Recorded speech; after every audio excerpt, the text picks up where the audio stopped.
Tamamdır hocam.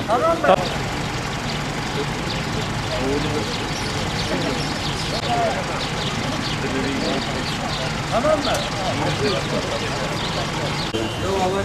Bak, sakın değil.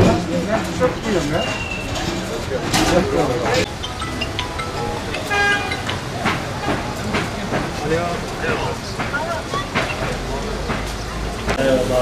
Maskeyi çıkarmıyorsun değil mi?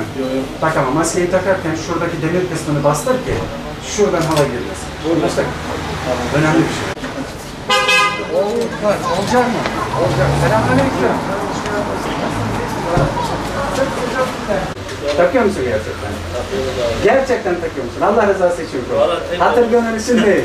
Tek olduğumuzda çıkarıyoruz. Ha, tek dışarı mesela çıktığında takıyor musun? Takıyor olduğu zaman.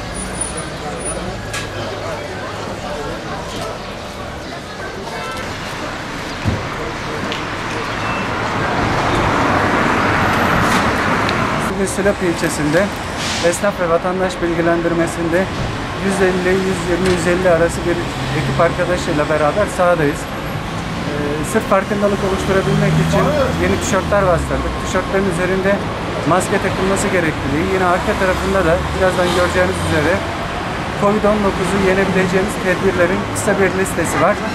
Bu şekilde bir farkındalık oluşturarak tüm arkadaşların bu tişörtleri giymesini sağlayarak Silopi'de esnaf dolaştık. Dün bu uygulamayı Şırnak Merkez'de, bir gün önce de Cizre ilçemizde yaptık. Bu farkındalığı ve benzer farkındalıkları daha da artırarak vatandaşın dikkatini çekmeye çalışacağız ve bu sayede maske, mesafe ve hijyen kurallarını tekrar vatandaşımıza hatırlatacağız. Ön tarafta görüldüğü üzere maske tak diye bir yazı. Yine arka tarafta Covid-19'u tedbirlerin yenebileceğini ifade eden bir yazı var. Bu ve benzer uygulamalarımız, değişik uygulamalarımız gün geçtikçe devam edecek ve farklılaşacak. Amaç vatandaşın dikkatini çekip bilgilendirmeyi daha maksimum düzeyde sağlayabilmek.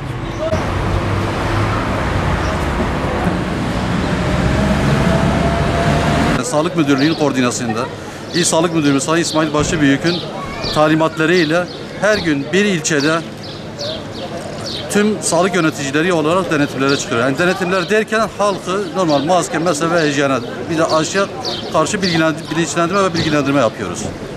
Şurada kare kod oturttuğum bir şey var. Girdik oraya. Müşteri de geldi. Kendi telefonunda kare kodunu açtı. Test kodunu. Ne yazdı? Bu kadar geliyorsa arkadaşlar taksın. Senin buranın ismi ne? VIP iletişim. VIP. Ben bunların ama senden şunu istiyorum.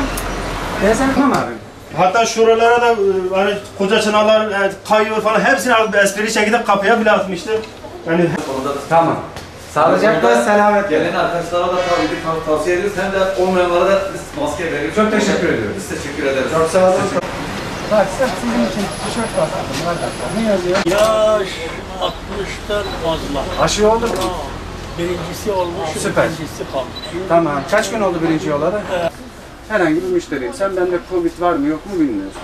Ben bu ayakkabıyı aldım denedim. Oturdum burada. Sonra denedikten sonra yere koydum. Sen aldın aynı ayakkabıyı getirdin yerine yerleştirdin. Sonra onu beğenmedim. Dedim abi şunu da deneyim. Yine bunu değerledim.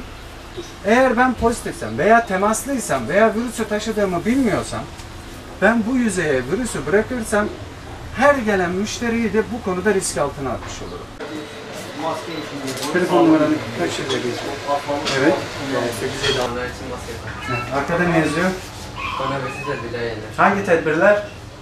Maskeni doğru tak, mesafeni koru, ellerini sık yıka, eline yüzüne dokunma.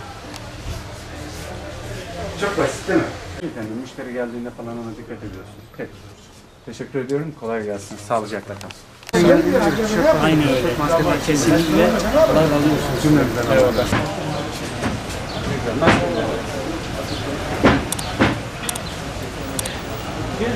Kolay gelsin.